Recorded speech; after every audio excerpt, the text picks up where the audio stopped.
There we go. Go live on Periscope. Let's see if that works. Periscope. There we go. Periscope had an issue at first.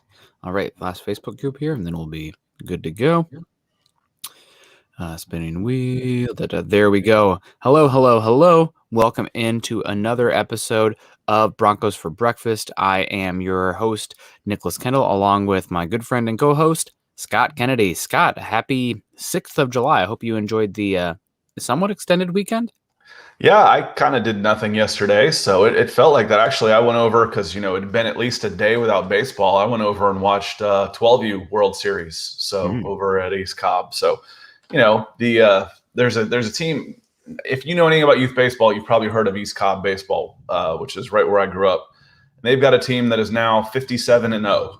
That's good. Last time I checked, so I was like, I got to go check these boys out. Yeah, and they all look like they were 16 years old playing 12U baseball. It was crazy. Man, unfortunately I've been up that situation a few times in youth sports. One time we were told to go to a field, and I think I was like in 4th grade, and we were undefeated. We had a really good soccer team, and we went up against these guys, and they're all freaking massive. Like, I think our undefeated streak ends today.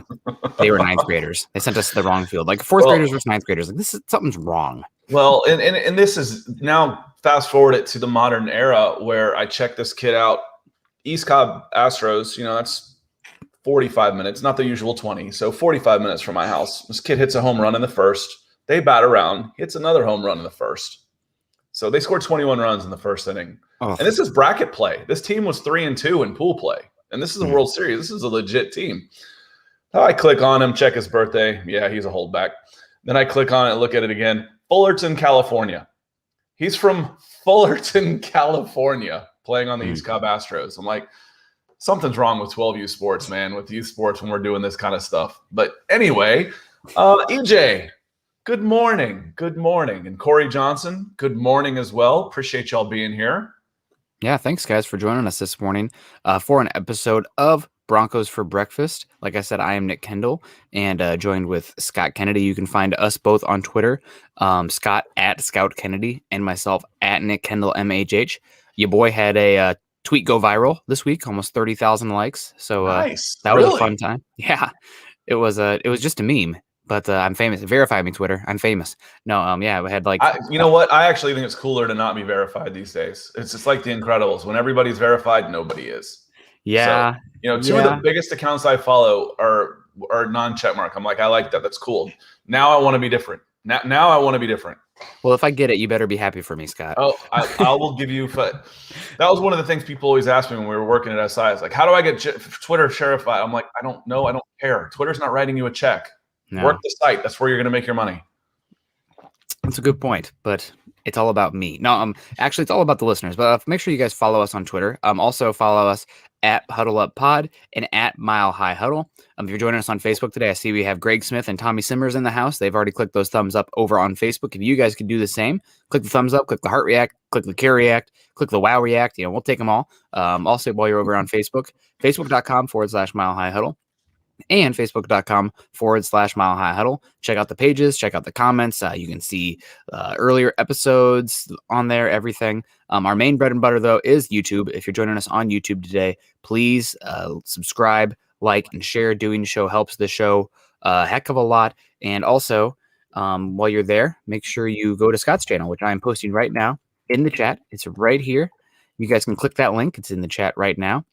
And that'll take you to Scott's channel. And Scott's been doing some soccer, football stuff recently, but American football is on the horizon. That's got to be coming up real soon.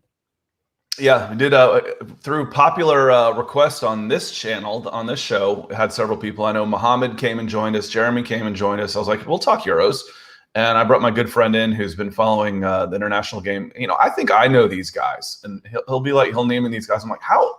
I watch 4 or 5 games a day half the time, and I've never heard of these players. How do you possibly know these guys? So my good friend Jason, we did a talk back. We went 2 for 2, actually 3 for 3 on the Euros. So on the quarterfinals. So not that there were any big surprises, but we did go 3 for 3 on our predictions.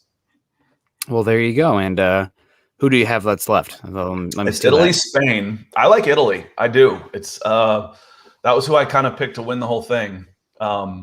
I think Spain is just too soft up front. And then England, Denmark. I like England, but Denmark, after the Christian Eriksen, I won't call it tragedy yet because, now since he survived, but what could have been a tragedy has rallied around. And if they beat England, I'm taking Denmark. I'm like, okay, team of destiny here. But I like England, Italy, but we'll see. Spain's got a lot of history there, a lot of champions, but Italy's playing really well. Just lost one of their fullbacks who was playing incredibly, torn Achilles, which that's another discussion on here. We talk a lot about injury and recovery and strength and conditioning and all this kind of stuff. And the Achilles, no pun intended, because that's how it was named, as a weak spot, but has been popping up more and more often as an injury on these guys. When I was growing up, I remember one player who busted an Achilles was Dominique Wilkins. It was the first time I'd ever heard of it. Now, there's multiple players on teams that are doing them. And it's just, with all of this muscle work that you're able to do, I just don't think the tendons and ligaments are keeping up, so we're running into more injuries as like that. But the Achilles has been tough, and there was another one that went down. So hope he gets better, and looking forward to some Euros at 3:00 Eastern today. Heck yeah. And guys, we're going to get into our main topic now. But first, we want to say hello to everybody in here. Obviously, Corey Johnson over on YouTube. Hello. How you doing today? Good morning. EJ, good morning. Nick and Scott and Broncos Country. Greg Smith, hello. Goodbye. Aloha. Always good. Yeah. Aloha. There you go. Ciao. Good morning, fellas. Good to see you, Greg Smith. US Dave coming in here. And based on today's topics, let me start by saying I drafted Fant and Sutton for my fantasy football team last year. Yeehaw. Morning, fellow Bronco fans. EJ saying I'm hungry. What's for breakfast? Some Iowa tight end on the menu today. Bridgewater or Tommy Summers coming in. Yeah, exactly. 6'5", 255. That's a whole lot of meat. Bridgewater coming in here Tommy Summers coming in saying Bridgewater, Virginia has the same problem with their little league program. Senator's sons across the board for the most part. Well, not what you want. Tommy Summers also talking about some the Euros, saying Spain plays like they're trying not to trample the flowers. Be careful. If Jeremy's in here, he'll let you know. We got Joseph in here saying go Broncos. Dave Glassman's in the house. Good to see you, Dave, with the hearts. Thank you very much, Dave, over on Facebook. We got Darab in the house. Hello, Darab. Good to see you. Hello. The Pooping Hippo. Hello. Good to see you, buddy. It's afternoon in Pakistan. Darab over in Pakistan, and proving once again that Broncos country is, it's not just Colorado. It's not just the U.S., man. It is everywhere. And I hope you are doing fine over in Pakistan. I know that somewhere over in that region had a crazy heat spell recently. So hopefully you're doing safe. Gary Leeds Palmer, king of the superstars all the time over on Facebook, saying hello, Broncos country and the BFB dudes. Good to see you, Gary. Hope you had a safe and fulfilling 4th of July. Thank you so much for joining us today. Keith Cummings in the house saying anyone but England. It's not coming home for Keith Cummings. So there we go. And we got Shane coming in here. Shane Daniels saying, can't wait for the season to start. Me too. I'll take training camp. Hell, let's get going. Preseason games, like actual stuff to break down. And Tommy Simmer saying you don't want both Sutton and Fant on your fantasy squad. Not enough points to go around. I typically try to avoid the Broncos at all costs just because I don't want to be double let down if they stink. The only time that wasn't the case is when they had Peyton Manning. And then I was like, you know what?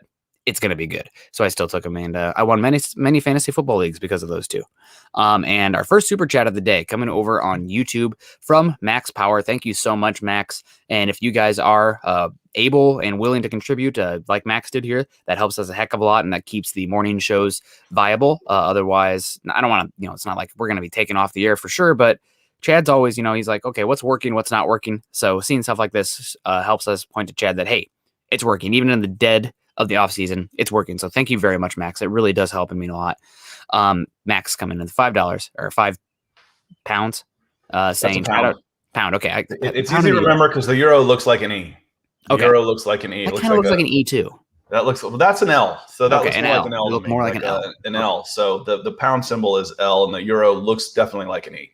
Okay, Max Powers coming in. Shout out to my favorite MHH hosts. Wow, Max, thank you so much. So we know the top three in the league, Kelsey, Kittle, Waller, but rank Fant, Hawk, Gesicki, Goddard, and Mark Andrews.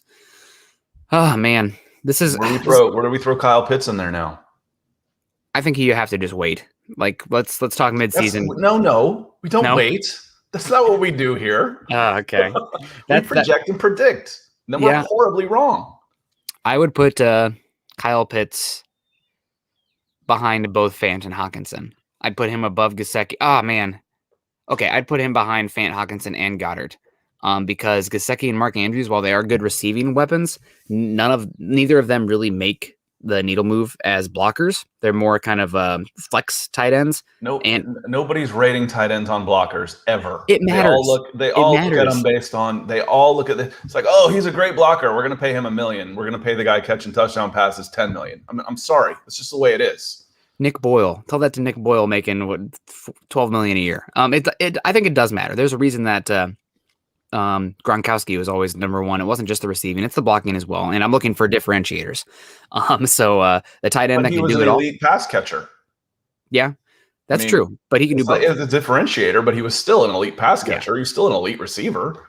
Yeah, no, it's true. I don't know. You've got the number one. You've got the number one at Denver of this entire conversation, and Shannon Sharpe right there. Yeah, he was a big receiver. He wasn't ever a what you'd call a normal, what you think of as a tight end. He was a big receiver who played tight end. Mm-hmm. And that's what these guys are becoming. They're jumbo receivers. Okay, well, I agree with you. It still matters to me. I'm an Iowa Hawkeye, so the blocking has to matter. Otherwise, what are we going to do? But when we're going through rankings, I promise you, they're going to be ranked on what they do catching the ball. Yeah. Well, I would probably go in this case. I would go Fant, Hawkinson, Goddard, Mark Andrews, and Gesicki. And if I had to throw in Pitts, it would be in between Goddard and Mark Andrews. I think, and for me, I'd like to see numbers. I think Kyle Pitts is going to have big numbers just based on the fact that Julio Jones is gone. He's got a good quarterback that's going to throw him the ball a lot. He should be in the 60 to 70 catches minimum. 900 yards, 10 touchdown range as a rookie should be. So, where do those numbers stack up for Kyle Pitts? And then where do we expect Fant to be in that group? Yeah, Fant there's more weapons there. There's more weapons there's more receivers, more targets, less chances, so to speak, for Fant than maybe some of these other guys, which is gonna go. It doesn't mean he's any less. He can be more effective with less touches and more efficient with his catches. But there's more weapons at Denver. Yeah, that's a good point all around. And this gets into our topic here today. Thank you very much, Max, once again for the super chat. Noah Fant was recently featured for the Denver Broncos, and he talked a little bit about how much he's busting his butt this offseason, talking about just the process of how it's become a 365-day a year NFL. And if you're not improving during the offseason, you're going to get left behind. So he's talking about in a recent interview saying, quote, "Man, I've been busting my butt this offseason, and you've got to put all the work in the offseason to get the results in the season. My focus has definitely been first thing, getting healthy, getting my body healthy and right. Then change of direction has been a main focus this year." So he goes on. There's a little bit more. We'll get into it. But early thoughts there, obviously. Getting healthy, that's something that Broncos fans, I think, probably don't appreciate enough. When the Broncos first drafted Noah Fant, there's a lot of people who wanted linebacker or offensive tackle, and they've been kind of up against it with Noah Fant. Like people last year saying like Albert Okwuegbunam's going to take his job. No, he's not. But the last 2 seasons, Noah Fant has been dealing with injuries in the season, and he's played through them. So shout out to him.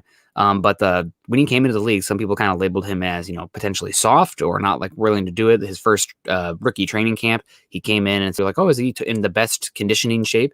Well, Noah Fant the past 2 years has played through injuries, and you can kind of see him hint at that with his first comment there in this interview. Well, and there, you can do so much work in the off season, and because you're going to lose weight during the season, it's tough to keep on. And a good friend of mine is one of the best trainers in the world. Literally, these guys come to the offseason, and I watch what they do, and I watch where they show up and where they get there. And there's so much work that can be done. And you mentioned the word there. It's the change of direction. It's the explosive movement. Yeah. They're not working for combine times anymore. They're working for, there's a difference between combine training and useful is the wrong word, but, training that you can actually use on the field, and change of direction is so important on there. We talk about how we look at the L cones and the shuttles for who are your true athletes, because that's the change of direction. So having him going out there and again working on his flexibility, because that's huge for staying healthy. And then, the mind, just, keeping your mind right. Because like you said, it's a 17-game season. Who's going to stay healthy for 17 games this year? I mean, you just hope that there aren't everybody's going to be hurting by the middle of the season. You just hope there aren't any really real injuries in there. Yeah, no, 17-game season, you make a great point. You're going to get your dings up. It's the guys who can play when they're, 80, 85% and still be effective that are the ones that are going to carve out a long role and be useful throughout the season. It's not like, I don't want to continuously throw punches, but Juwan James, I feel 95%. I'm not going out there. It's like, well, you're not going to be out there very often then, because if you're not going to feel 100% in this game, even like talking right now, he's talking about getting healthy and feeling healthy. How far are we out from the season last year to still be talking about that? But that's just kind of the reality of the game of football, especially in today's league. Well, and it goes back to one of the scoutisms I came up with a long time ago is, they say you can't measure someone's heart. It's true, but you can damn sure tell if he's got one or not, and you start questioning a guy like Juwan James is how much they really want it. How much? Because, he's rich beyond his wildest dreams. Yeah. Will never have to work a day in his life. 3 generations behind him should never have to work again in the day in their life. And you've been battling injuries. How bad do you want it? How bad do you want it? So I don't think there's any question with the mentality of this team. And we talked a little bit about, what's going to be one of the biggest factors for Noah Fant, because we had the same discussion about one of his biggest factors, which is quarterback play. We really like the mentality, and we've heard it with Cushenberry, I believe, too. So if I had played better, they wouldn't have drafted Miners. What's his name? Quinn Miners. They wouldn't have drafted him. Yep. Drew Lock said the same things. If I played better, this wouldn't be a discussion. So the mentality that I'm hearing coming out from these players is fantastic, and it's lining up for a really good run for the 2021 season. All coming down on the quarterback. Gosh dang it. US Dave saying, for show, we got Joseph T. Fisher in the house over on Facebook. Good to see you, Joseph, saying Von Miller's going to have an amazing season. I hope so. That's one of the guys where I try to be not biased, but when it comes to Von, full-on homer. I can't help it. Michael coming in here saying, good morning, Nick and Scott from Broncos for Breakfast. Great to see you guys today live on Facebook. We are Broncos family. Go Broncos. And if you guys are like Michael joining us on Facebook today, please click the thumbs up or the heart reacts. We got Gary Leeds Palmer with the only heart so far. Gary loves us. Join Gary in the love. Peter Middleton's in the house too. Good to see you. Zebulon, Job Libick, Joseph Fisher. Oh, we got some more coming in now. Len's in the house. Simon's in the house. George Fox, Greg Smith. Yeah, so thank you guys very much for joining us. Here we go. We got Zach coming in over on Twitch. Good to see you, Twitch listeners in here. What's the most known sport since elementary and most underrated during adult? There's 2 answers. The most known sport since elementary and the most underrated during adulthood. I think probably I would have to say probably soccer for both, right? Like I feel like every single little kid plays soccer, and then it kind of goes to the wayside for adulthood. You won't catch me out here saying hockey. Heck, maybe it's football too. That's how I actually got to say football. Everybody knows football. It's still underrated. We should have every single person in here. If you're a Broncos fan, you should be coming in here joining us for Broncos for Breakfast, because football is that good. Well, what I always said I liked about soccer is you could play the same game for basically your whole life, where with American football, you're basically done at high school. You're not playing tackle. You're not playing the same game. You can go play flag, but the game's completely different. So like soccer and basketball are 2 sports that you can play, 2 team sports you can play for life. And the game doesn't change. You may play it slower, but the game itself doesn't change. You're still playing 5-on-5, full court, that type of stuff as adults. Whereas, with fast pitch baseball after high school, you're probably playing softball later. There's some adult leagues out there, but 90% of the people are playing that. So if that's what you mean, youth soccer is humongous. But baseball, my God, I had no idea. I mean, I knew it was big, but I had no idea how big youth baseball was. And you get teams from little nowhere Georgia that can come up and compete with teams from Metro Atlanta that are drawing from 5 million people in Metro Atlanta and win. That doesn't happen in soccer. You're not getting a team coming down from Vidalia, Georgia, that's going to play against the 12U top team from Atlanta in soccer. That doesn't happen. It happens in baseball. So anyway, So I'm not quite sure what you meant with that comment, but youth participation in soccer is huge as kids, and it can keep going as adults. Yep. Good point. Peter in the house over in Turkey. Hope you're doing well, Peter. Says Nick and Scott, hello. So we still need a bit of luck this year with health, and that would be amazing. I mean, I think not enough people give credence to that for that Broncos 2015 Super Bowl run, just like Seahawks fans or NFL fans in general don't give that enough credit for the Broncos in 2013, where they were missing, I think, 6 of 11 starters on that defense, which, makes a hell of a difference. So you're a good point there, Peter. We got EJ in the house saying Fant should have his breakout this season, this year. He just needs to make more highlight plays and break tackles, score more touchdowns, and become a better blocker. Fant's actually a decent blocker. I'd probably give him a B in that regard. I know we're coming back to tight end blocking. I'm sorry, Scott. But I want to poke at you a little bit as far as he talked about his change of direction, and you mentioned that that's the actual football on the field. Mm-hmm. How for a tight end does increasing the agility improve your play on the field? Now, obviously, just in general, it should. But any specifics? No, it's huge because assuming you're not getting jammed, which a lot of times they are, but as soon as they come off the line, most of their routes are going to be angles. They're going to come right across the middle, drags or outs. So their change of direction is more important than a receiver's for the, for an outside receiver for the most part, who's doing most of their stuff. Oh, not most, a lot of their stuff at full speed. I mean, you see somebody run, a comebacker, that's absolutely all change of direction. But, if you're looking at running backs and tight ends, the closer you are to the line of scrimmage, the tighter the spaces, the more separation you're going to need to get. So if he can come out, you're running right at a linebacker, you square him up and he doesn't know which way you're going and you can get out of there quickly, you're uncoverable. With that kind of size, you don't need that much space. You're almost always open. So the change of direction for a tight end, I think it's most important for corners and running backs, but for a tight end is right there too. And linebackers, it's important for everybody. It's the most important part of the game.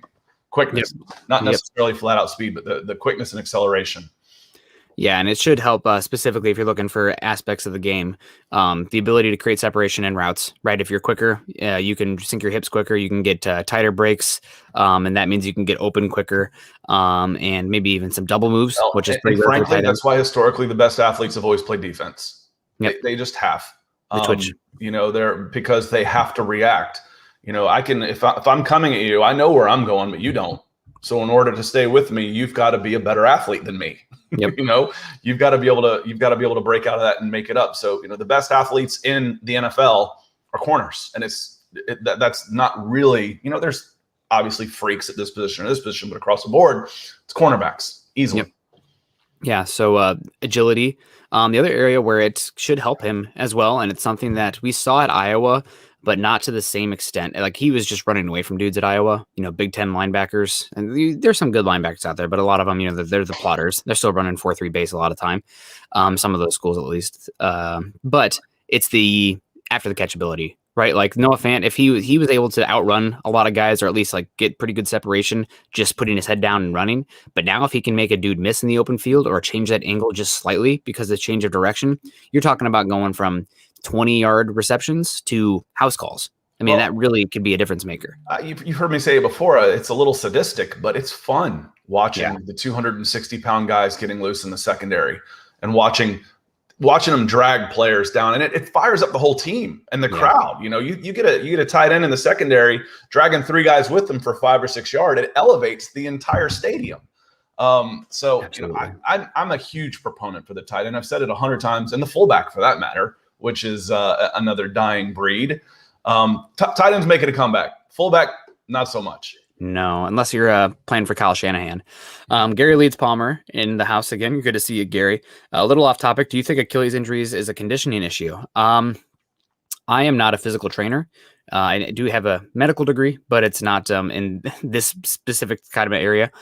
So I'm going to go with no on this. Typically, you see hamstring issues as being a conditioning issue, but Achilles most of the time are freak occurrences. Now, Scott was mentioning earlier, you might be seeing them more, and that might just be pushing the limits of the human body with guys packing on so much mass and they're bigger, faster, stronger than ever. And the Achilles aren't evolving with these athletes getting bigger and stronger. So there's only so much pressure they can take and you're seeing them pop. But as far as conditioning, I would say no.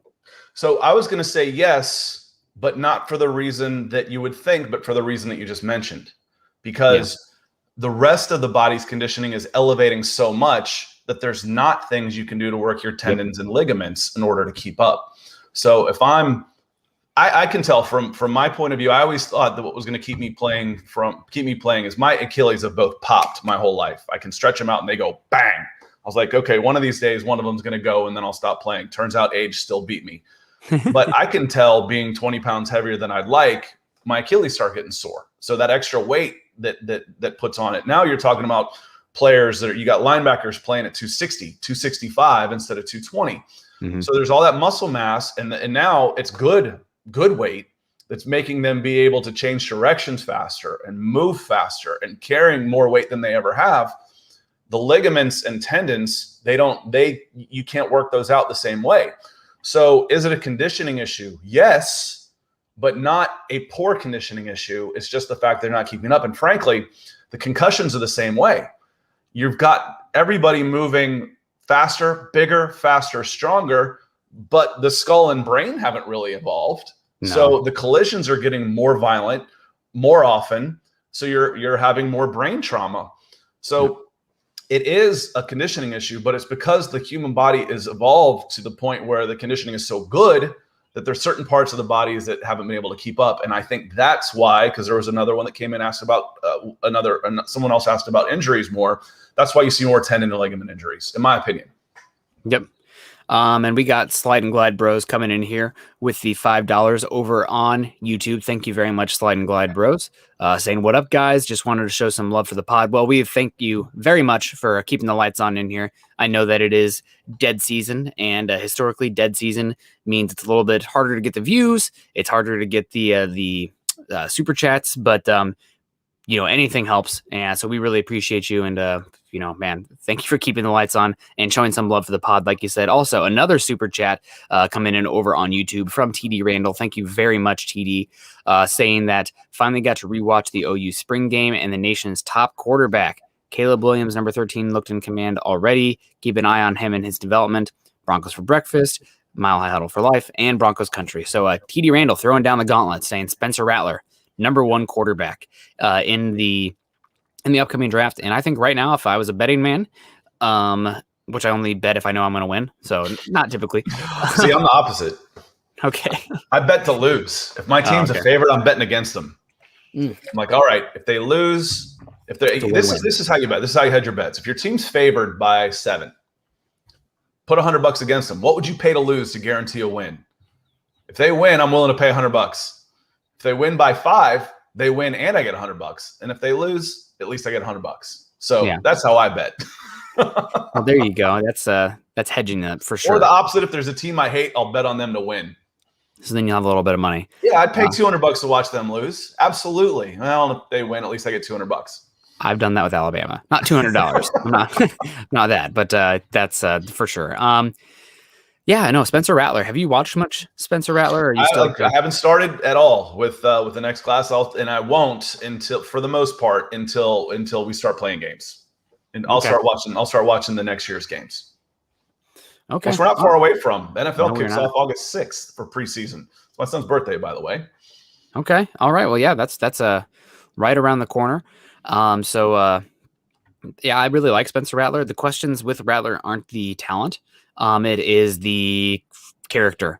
Apparently he is, and this is pure hearsay. So like, I don't know him. So like, don't take this, to the grave, but, apparently he's not the most beloved person. Had some run-ins with teammates before, issues with coaching. I think Lincoln Riley sat him last year as well when he was having some, issues, dealing with stuff.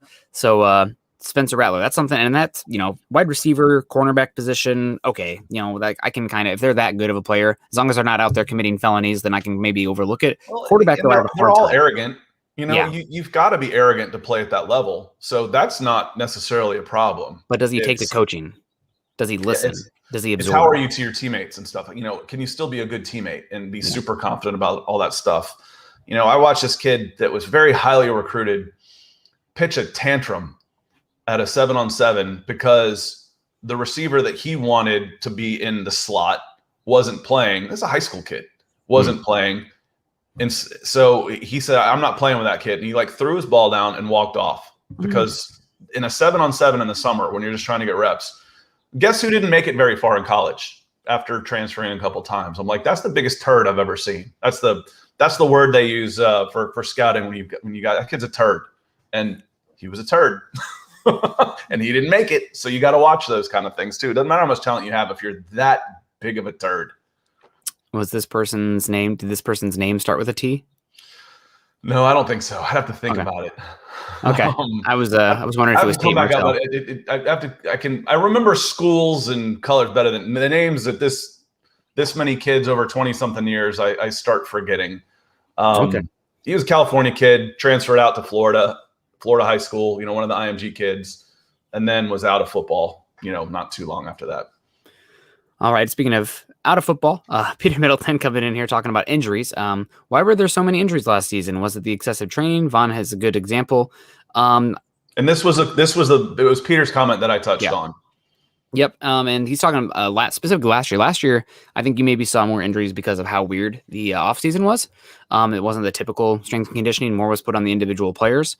But with Vaughn also, the excessive training, Vaughn's getting older, right? This is a wear and tear league. Injuries are going to happen. And it's also like it's Russian roulette with injury, right? Like every single time. On a long enough timeline, it's going to get everybody. Yep. It's just going to happen. This is a dangerous sport. Mm-hmm. Just, take enough shots eventually. Unfortunately, maybe that gun's going to go off eventually. Pooping Hippo coming in here. Will Albert O get more touchdowns than Fant? Fant will have better stats, you think? I think Albert O is going to have a solid season. There is hope for him to improve in the blocking front. I know, more tight end blocking, but it matters for running this offense, especially when you have Noah Fant as your tight end 1. The tight end 2 is going to have to get on the field, and they cannot be a sieve as a extension of the offensive line. Will Albert Okwuegbunam, though, get more touchdowns than Fant? I'm going to go with no. We know that last year a lot of people will give Shermer a hard time. Why doesn't he use the tight end more? The Broncos had the 4th most targets to tight end per game. So they're using the tight end way more than most teams. The only teams above them were the Kansas City Chiefs, who have Travis Kelce. Okay, duh. The Las Vegas Raiders, who have Darren Waller. Duh. And the Philadelphia Eagles, who have both Zach Ertz and Dallas Goedert. So, the fact that the Broncos are number 4 in tight end targets per game, you just blast that narrative that they don't use the tight end into the sun. It's false. It's a falsehood. Mm-hmm.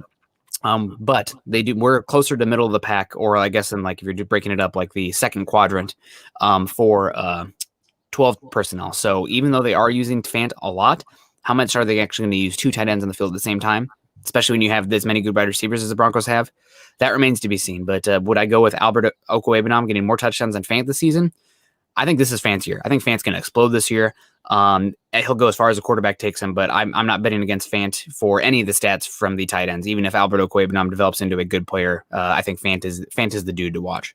All right, I have a question for you, and I'm not going to cheat and look it up. So I want to see if you know the numbers. But looking at Noah Fant, he had 93 targets, 62 catches, so 2/3, 66.66666 catch percentage. That seems low to me for a tight end. So going back to those targets, it's a lot. He was targeting almost 90 times, but he had 60 catches. So that seems a little low to me. What are the top tight ends that we're mentioning? I would think their catching percentage should be higher than that, or will be higher than that. I could look and cheat and find out, but I wanted to see if you knew off the top of your head. I don't know if they're off the top of my head, but given what we know about the passing stats of the Broncos last year compared to the rest of the league, that does not surprise me one bit. Last year, Jerry Jeudy had the highest. God, it was an advanced stat from Next Gen from the NFL, which I love, man. Next Gen, put out a subscription. I would give you all my money to see those stats. But it was Jerry Jeudy was the number 1 tight end in the NFL in yards expected versus yards that he actually accumulated because of the quarterback play. The targets were just not on time. They're not accurate, at least consistently enough. And he was peppered with targets, but he had the highest rate of uncatchable passes as well. So I would assume that it's a similar story for Noah Fant, because unfortunately, for as good as your tight ends or your wide receivers can be in the NFL, they're completely dependent on the quarterback position, executing it, getting the ball in time, getting the ball in the right spot, right coverage, et cetera, et cetera, et cetera. So Noah Fant, in college, he did have an issue sometimes with contested catch situations because there simply weren't that many contested catch situations. He was able to run away from guys. And Iowa's quarterback, Nathan Stanley, was extremely safe with the football because Iowa's a defensive run first oriented team, so don't turn the ball over and good things can happen. So you didn't see that many tight window catches, and you see more from Drew Lock in that regard. He did, for as much as we give Drew Lock a I guess we're not, what's the word I'm looking for? We're real with him. But he does do a good job of the high difficulty throws. He can get those in there. The big time throws, I think, as Pro Football Focus categorizes them. So that's an area I want to see Fanta improve this year as far as what can he do to the next level. Talking about agility, blocking, getting healthy. The contested catches is something that maybe that's an issue for why that stat is lower than what you'd expect. Yeah, and I'm looking at Travis Kelce's was 105 divided by 145, and for some reason I can't work a calculator today, so I haven't been able to figure that out. But that's about 5 out of 7. 72. So, and then, but 145 targets for both Kelce and Waller. That's a lot. Yeah. Yep. So when we're talking about getting Fant more involved, that's 3 more targets per game. That's 2 more catches per game. That's 30 more catches per game. So that adds up. And I just don't think that'll happen just because of the way the Broncos are set up. You have I agree. And that's we said, you can have a less catches but be more effective based on having a more open field and having when you're thrown to instead of thrown to all the time. Instead of being the number 1, you might be a real effective third option. Yep. But it's a pick your poison kind of thing, right? And it could be also game dependent, where you have a matchup that you absolutely love, and you're going to go to that well over and over again. And also, there's going to be injuries that happen because of that. Imagine, we picture on paper having Tim Patrick, Cortland Sutton, Jerry Jeudy, and Noah Fant for all these games. There's going to be games where those guys are either not healthy or not playing. So, here that's something to expect. Peter, gotta give you a shout out here, saying last day in Turkey on Thursday. Nick, I'll be in Cambodia next Tuesday. Well, wow. Holiday in Cambodia. No, stay safe, Peter. And it's hot down there, but I don't know. Let us know what you're doing down there. That's pretty cool. I need to get out to that part of the world at some point. I'd love to get to Vietnam and all those areas, maybe some Indonesia as well. I hear Singapore is really cool. So we'll see. Here we go. EJ coming in here. Nick, who is your favorite Iowa tight end in the NFL right now? That should be easy. It's Noah Fant. Yeah, that should be easy. Come on. I love Kittle and I love Hawkinson too, though. I really do stand all 3 of the Iowa tight ends in the league. Also, shout out to Sean Byer. I think I told the story in here before, but your boy here had too many adult beverages, and Sean Byer's mom at the Iowa-Wisconsin game came to my rescue. So she offered me some food. She said, "Hey, do you want to join my tailgate? Do you want some food?" You have me and my buddy here for a little bit and take a break. Oh my God, yes. So shout out to Sean Byer. His mom's name is escaping me right this second, but pulling for you. Also, he's from Cedar Rapids, which is really close to my hometown as well. Simone coming in here with the stars, I believe. So thank you very much, Simone, over on Facebook. And Mo Ron, good to see you, Mo. I see you commenting in here. I want to give you a shout out because we always appreciate your insights. He's saying he takes Sam Howell number 1. I'm putting my cards on the table here.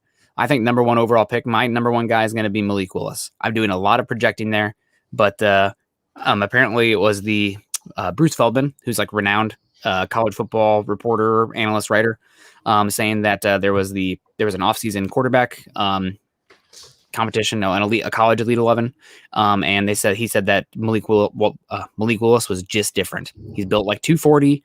Nobody had the ball explode out of his hand like anybody else. Is he really that big now? That's what they said. Yeah, they said he looked like Donovan McNabb. He's really thick. He's super twitchy. He was the fastest guy there, and he had the most arm talent there. So obviously there is some consistency stuff. Good job, Auburn. Yeah. So of course, someone else has said that that Bo Nix is going to be the number 1 overall. So maybe they made the right choice. We're fixing to find out. But Liberty football with Hugh Freeze, I think is the head coach. Must watch football this season and Hugh Freeze I don't think is the best guy. But Malik Willis, very fun. We got Clayton Huron in the house. Hey guys, love the show. And also, like he says here, smash the like button. We got some new loves in here. Keith Cummings in the house. Keith, we're reading your article today, so thank you very much, Keith. And Dave Glassman in the house as well with the heart. Let's get some more hearts, likes, Kyriacs in here. That'll be good. Zebulon's in the house as well over on Facebook, saying not Broncos news, but did you guys hear that Trevor Lawrence had Kevin? I will. He won't, but I'll call you Kevin. Zebulon Omega. It sounds like a Facebook gamer tag. Not Facebook, Xbox. Not Broncos news. Did you guys hear that Trevor Lawrence had a special rule in his contract that Tebow can't run the ball at the goal line? I did not hear that. I've been busy this week. I went into work yesterday, even though it was a day off, because I'm going to be gone on Thursday in the Olympic Peninsula. But I did not hear that. Did you hear this? Is this real? No, I didn't hear that. That sounds really crazy. I'm not saying no, but that sounds crazy. If I was Trevor Lawrence, I'd want Tebow to run the ball at the goal line because I don't want my body to be the one that's going up against the 300 Trevor pounders. Lawrence is a big dude, but we're not going to be judging Trevor Lawrence based on his rushing touchdowns, unless he's drafted himself in fantasy football and putting his entire contract on it. Who cares? Yeah. Yeah, no, please, by all means, score a touch. I'd rather throw it in myself, but if it's going to be a run because it's Urban Meyer wanting to run the quarterback power option, Tebow, go ahead, buddy. What are you, 35 years old these days? I'm not doing it. I don't want to damage my hair. I'll still be surprised if Tebow's on the roster. Yeah. Yeah. Plain and simple. Man, I guess Tebow just has to do an option where he's the goal line quarterback. He doesn't run it in. He pitches it to somebody right before they get in there. Maybe pitches it to Lavisca Chenault, Colorado legend. Andrew Lampy coming in. He's one of the best short yardage runners in college football history. I mean, if not the best. I mean, anybody that's breaking Herschel Walker's touchdown records, he knows how to run the ball a little bit. Mm-hmm. I always thought that would be, just given how much harder it is to throw the football in the red zone, having a quarterback that can come in and do your, some packages that are goal line counting on it. Yep. The Saints are counting on it. And that's one of the things we said, where's San Francisco going to be? You're going to find a spot for Trey Lance. You're going to find some packages for Trey Lance in there. I mean, he's a big dude, and he can move that you're going to, when Michael Vick was drafted, he didn't play right away, but they found packages for him, and where he could do some different things. So yeah, it makes sense to me. And Andrew Lampy coming in with stars here. Thank you very much, Andrew. Appreciate you. So we got Mo Ron saying, love the show. Keep up the good work. Thank you very much, Mo. Here we go. Michael coming in here. How many touchdown passes Drew Lock will have this year if he is named the starter for the Denver Broncos, and who will catch more touchdown passes from Drew Lock? Go Broncos. I think we would see 20. Let me look up last year. We need to know what a baseline is. How many do you think? I think it's number one. The guy who would catch the most receptions would be Cortland Sutton. That's where I'm going to, and I'm going to try not to call him Sutland. Cortland Sutton. I hope he has a huge year. I root for these guys coming back from injuries, and he was so good before he got hurt. But Noah Fant would be a good shout. If you can use a tight end in the red zone, they can be always open. It's like a rebounder at that point. Who's going to get the rebounds in tight quarters like that, inside the 5, inside the 10, especially.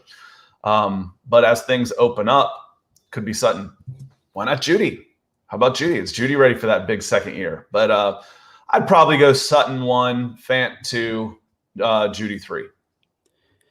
And it looks like the baseline for touchdown passes last year was right around 24, 26. So I'll give Drew Lock 24. The big thing for me with, not Noah Fant, Drew Lock. The big thing with Drew Lock is keeping the interceptions down. Did you just name a starter? Is that what you just did? No, that's what he said in the comment. If Drew Lock is the starter. If he's named starter. Okay, yeah, there we go. I'm like, wait a minute. Yep, and we got a shout out here. Nice stars, Andrew. Thank you very much, Andrew. We appreciate you. It's giving you another shout out. That's very, very helpful. Also, cute little kid there. Unless that is you, in which case, you are a cute. Thank you. No, not you're not. You're a cute little kid, but I guess thank your parents for and hopefully you didn't steal the credit card. No, I'm just giving you a hard time, Andrew. Here we go. And Diamond Rattler saying good morning, salute or salute, either way. That works for me. And we got Zebulon coming in here. Oh, Miller 707. Good to see you, Miller. What's up, Broncos fan? Hope your day is going well. Go Broncos. Hopefully everyone enjoyed their 3-day weekend. If you had one. If not, thank you for working during the holiday. We got EJ coming in here saying, any chance Shermer runs 2 tight ends on offense at the same time with Fant and Albert Okwuegbunam more this season? Well, I think inevitably you're going to see more of that this season because the Broncos don't have other tight ends, right? Like they still ran 12 personnel, I think of the 12th or 14th most in the NFL last year, which puts them right about middle of the pack. Mm-hmm. It was not a crazy amount. They also ran like almost no 21 personnel, very little. It was mostly 11 personnel, which with the wide receivers they had, it makes sense. But you don't have Nick Vannett this year. So just inevitably, you're going to see more 2 tight end sets with Fant and Alberto Cuebanam on the field. It's going to be that way. And also, it's the second year of Shermer on this team. Hopefully, he can figure out a little bit better what works for each quarterback. It does seem that Drew Lock is better when there are more tight ends on the field. So that's the one. I think you maybe will see more tight ends if Drew Lock does win the starting position, because Shermer is finding out what works best for his quarterback. Yeah, and you're gonna for all our hopes that Sutton is back. He's probably gonna need a little time to come back up to game speed. So a second-year player in Alberto, Noah Fant, big-time tight end, makes sense. Why not? You can move those guys around too. There's nothing that says you can't line a tight end up in the slot. So you can have them on the field at the same time for sure. Yeah, no, I would love it when teams have a good enough tight end that once they declare who's going to be on the field and the other team matches personnel, and you have him in base, and it's like, okay, guess what? My tight end going to play solo side, like out wide even, and please have a linebacker chase him on the boundary, because that would be incredible. I did that all the time. I'd play NCAA and I'd make the Iowa Hawkeyes roster up to date, and it was with Noah Fant even, and I'd like, you know what, Noah Fant, you're going to go play X on this play. A wide receiver or a linebacker would go follow him. Goodbye. 60-yard touchdown, easy. And see, I like running the wishbone because I just like beating up on people. Oh man, So I took like the 2002 Auburn team and put Cadillac Williams at quarterback, and then dropped in Brandon Jacobs and Ronnie Brown there at tail, and we did okay. Gosh. And we got Peter Middleton dropping us some stars here. Thank you very much, Peter. You've always been a star on all of our shows, so we appreciate you a lot. Thank you so much, man. I don't even know what to say. That's you're a very good contributor to the community, the comment section, and helping us keep the lights on in here. Andrew coming back in. Thank you earlier for your stars. He has a question now, though. Who is your guys' sleeper pick from this year's draft? Scott, I'll give you the floor here off the gate because I've been talking. I need to drink a little bit more coffee. No, my first one was Quinn Miners, who I couldn't remember his name earlier. Was Quinn Miners. I watched him at the Senior Bowl. I actually have some highlight video on my channel on him. And he moved around. He played all 3 positions. He was playing guard. He played some tackle. He played some center. That's not easy to do. And he was a man mover. Whoever they put in front of him, he had quick feet and was moving guys around. So as he comes in, but it's almost hard to say sleeper about him now because, the big belly, everybody knows who he is, with that personality and the look out there and having some fun. But he was my first one. And my second one was Seth Williams. Again, I went to Auburn and I watched Seth Williams just be on the cusp of greatness. 6'3", 220 pounds, just a massive target. Had some big catches, some game-winning catches. For one reason or another, it never quite clicked where he ended up taking that next step into the stratospheric type of level. But I still feel like he's a first, second round type of talent. You got him in the 6th. So if it comes together for him where he's playing in a standard offense instead of Gus Malzahn at Auburn, where they did some weird things. Usually the top runner was the quarterback on his best teams, Cam Newton, Nick Marshall, et cetera, et cetera. Then Bo Nix, who he played with for 3 years, breaking in a true freshman quarterback, sophomore, junior. So again, it never quite clicked the way I thought it should for Seth Williams. But if it does for him at Denver, you got something. You got something there. Yeah, I was thinking Seth Williams off the top of my head there. I'll go a deep sleeper here. I'm going to go Kerry Vincent Jr., quarterback, slot cornerback. We know that Vic Fangio has maximized the smaller cornerbacks so far in his, wherever he's been. He does like those smaller cornerbacks because he plays so much off coverage. And Kerry Vincent Jr., if he would have played this season, I think he would have been pretty darn high up there. Is he going to make the team? Is he going to be a practice squad guy this year? I'm not sure, but I'm trying to think of a deep sleeper for you. And Kerry Vincent Jr. being a 7th round pick, the Broncos have an impending need at the slot cornerback position with Bryce Callahan.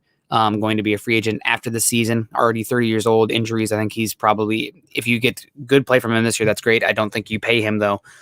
So I think I'm going to go with Kerry Vincent Jr. as my sleeper for this season.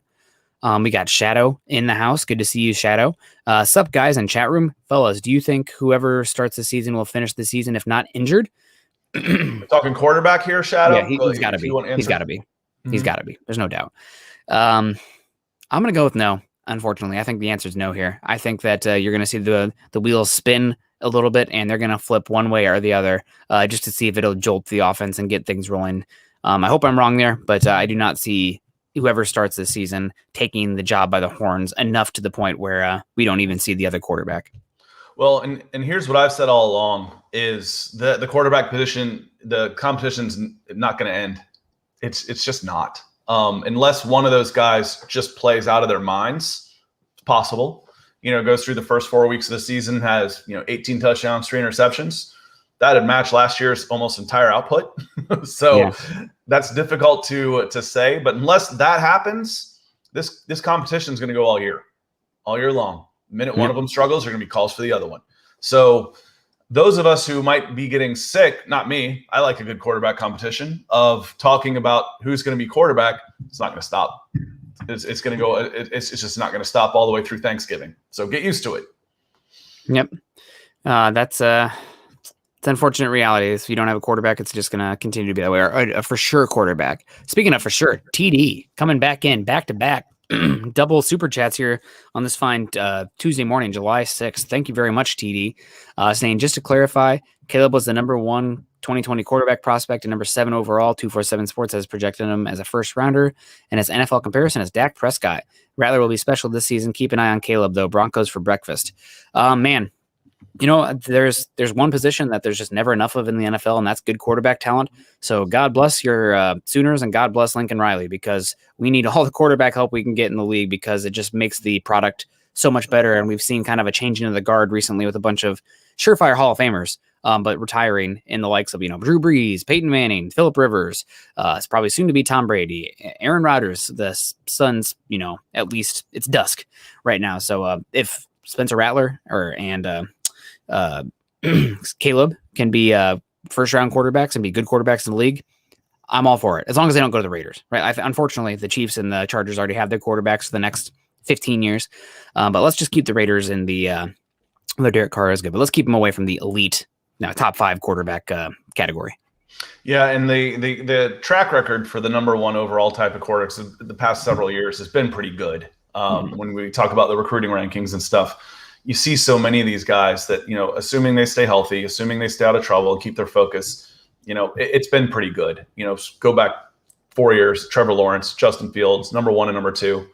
Okay, those were both top 15 draft picks. So, they're the guys that are doing the scouting and stuff on this stuff, they do a really good job.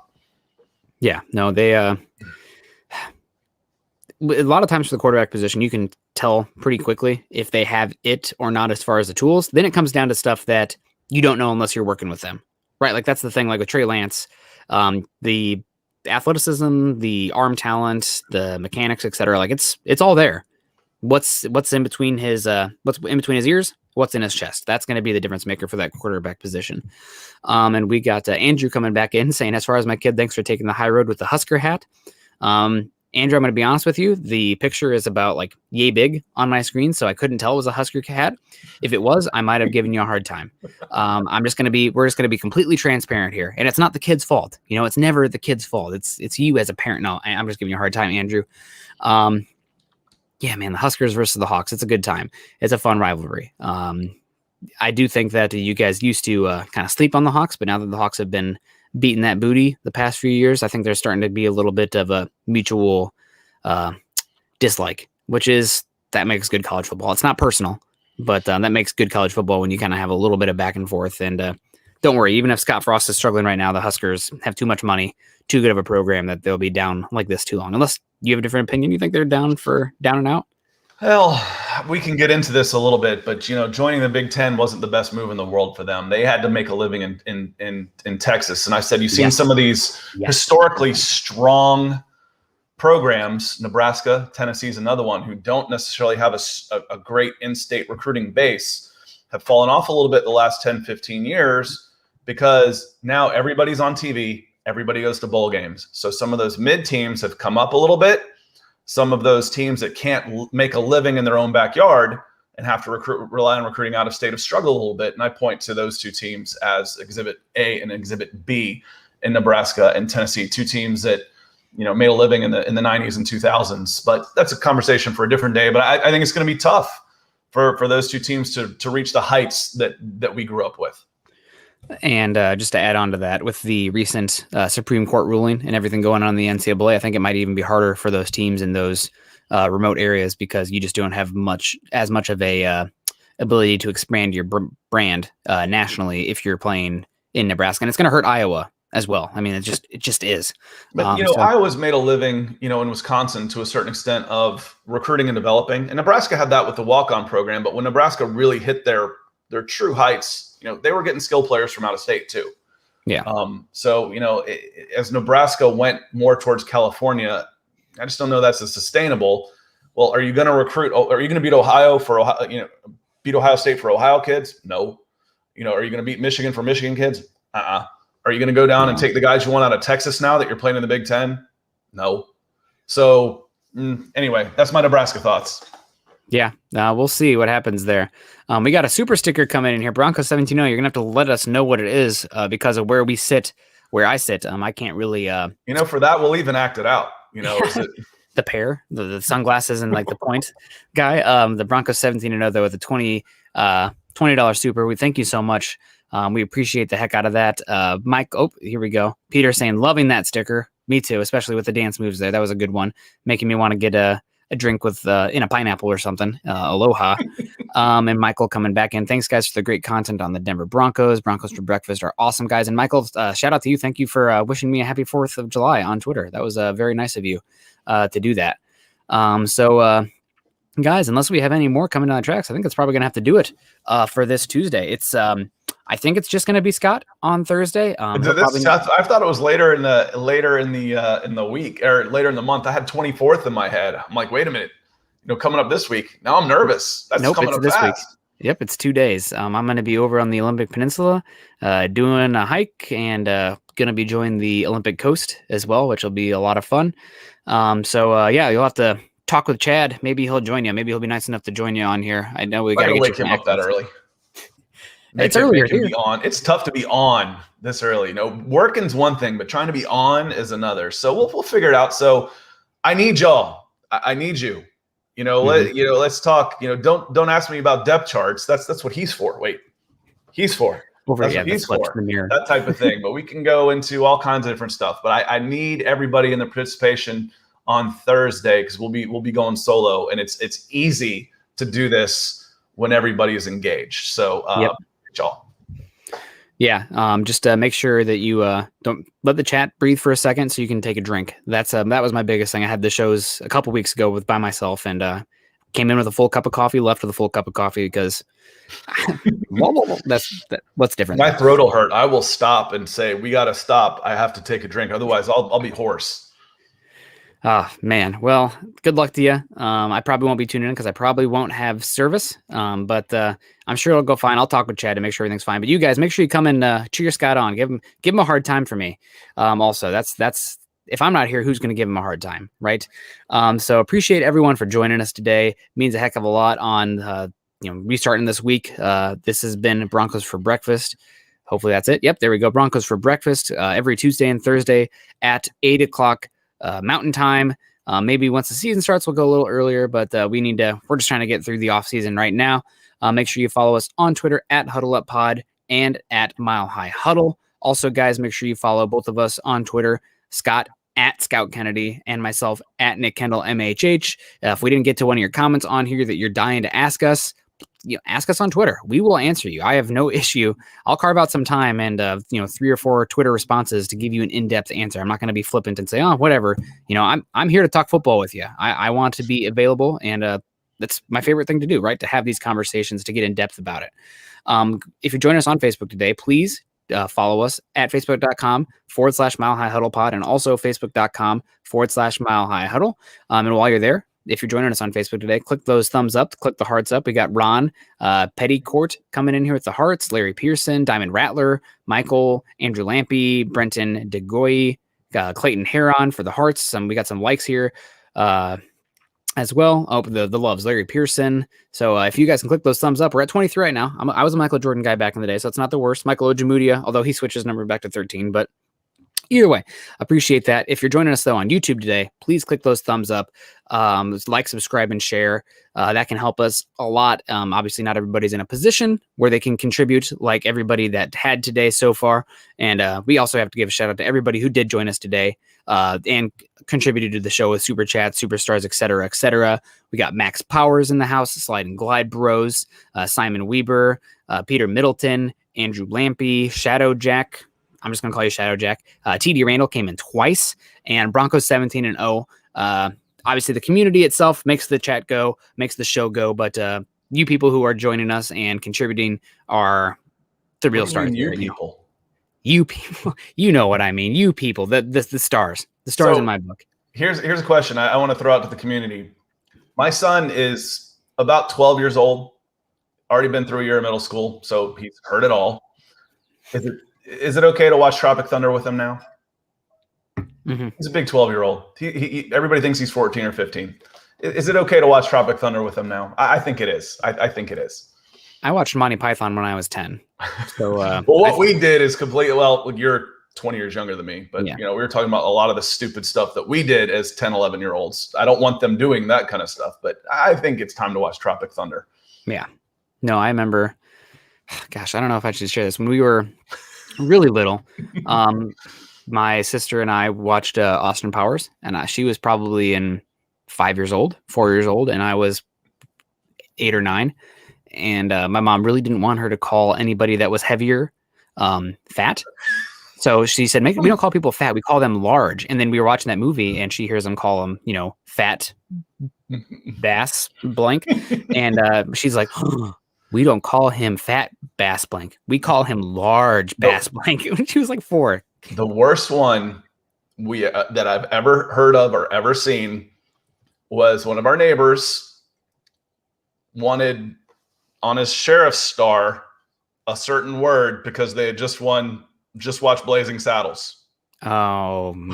He's like, well, that's the hero. That's what they called him the whole movie. That's what he wanted on his sheriff's star. So that was a phone call home to my neighbors. Oh my God. That's if you guys haven't seen Blazing Saddles, it's meant to be satire. So it's one of the funniest movies ever made, without a doubt. So, but that was a conversation with the second grader going to school and having a request for his sheriff's star. Oh my God, kids, man, they do say the darndest things. Well, guys, we're gonna get out of here. Thank you, everybody who joined us today. I will be back next Tuesday. Scott will be here on Thursday. Everyone stay safe. Hope you had a good 4th. Hopefully everybody still has all 10 of their fingers, or 11. No judgment if you have an extra one out there. Just no less than 10, unless you were born that way. Still no judgment. But love y'all. We'll see you soon. Go Broncos.